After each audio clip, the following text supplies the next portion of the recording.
And if God has blessed him so much, why not share with my brother? He did not know that God have even blessed Esau more. Blessed him abundantly. He doesn't need extra, but he says something ahead. So, what is the problem that you have in your own family? With members of your own family, with your friends, with your neighbor, and you knew that you have been wrong to your neighbor, to a member of your family, to your spouse, to your children. What did you do to repair the harm that you have caused? To comfort the one that you have sinned against? To console the one that you stole from?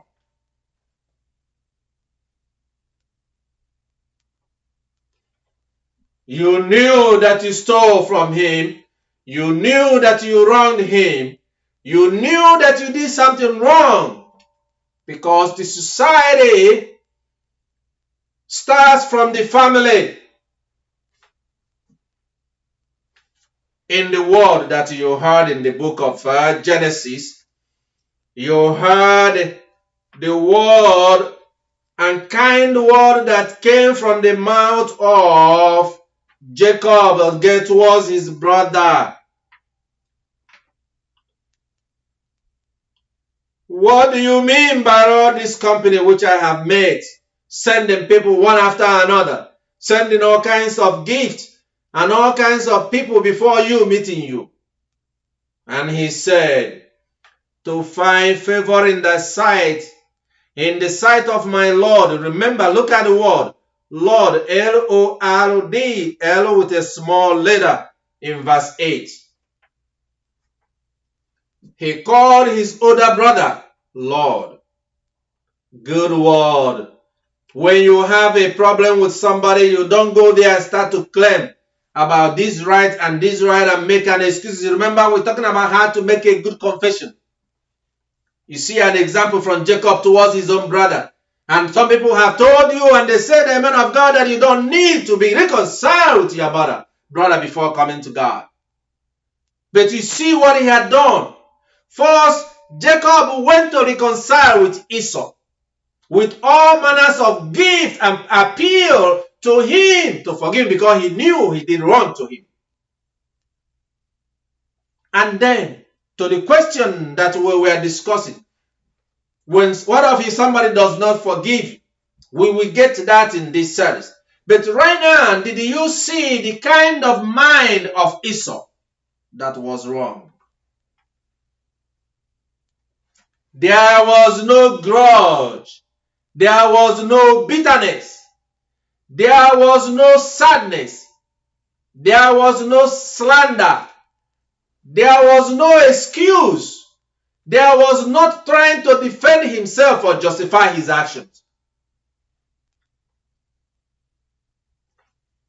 All he was to appease him and make him feel good and feel better. Before even they began to deal with the issues and with the life they have, they embraced each other and wept profusely. People that have been separated from one another for so long, seeing each other. They are not talking about what they had done in their childhood.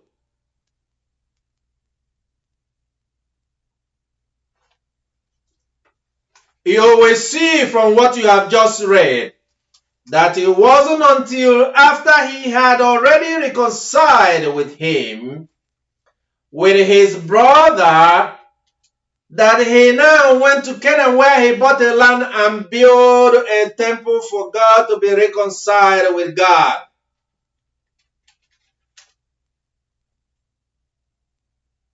Now Jacob came safely to the city of Shechem, which is in the land of Canaan, where he came from Padan Aram, and camped before the city. He bought a piece of land where he had pitched his tent from the hand of the sons of Ammon, Shechem's father, for 100 pieces of money. Then he erected there an altar and called it El Elohe Israel. He first reconciled with his brother before reconciling with God. If anybody tells you that you can go and ask God for forgiveness, and without reconciling with any of your brother that you have wronged, any of your neighbor or anyone, and God will forgive you, that person is a liar. And you are going to see it all through. You already seen it all through in this. From last Sunday, last Sabbath, and up to today, you keep seeing God only acting after you have reconciled or done something that is proper. Not before. And wherever, whether it's in the case of Joshua or in the case of Nebuchadnezzar or any of the ones that we have read, it was always after. And those that have missed that particular chance, you saw how they all suffered. And we are going to get to the New Testament that Christ has shown us. Because some people must have told you that also that was in the Old Testament. That is not the same in the New Testament.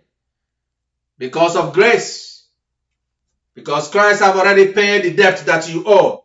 And Christ have already apologized for your sin. And you are relieved of any responsibility or any action of trying to make restitution for what you have done. So we want to make this as a very detailed scripture supported teaching, so that you know where and how, so that you will not say that you did not know.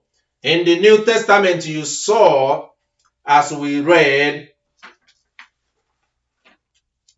in the New Testament, that is why I brought that up, so that you can see in the New Testament, as Peter's denial.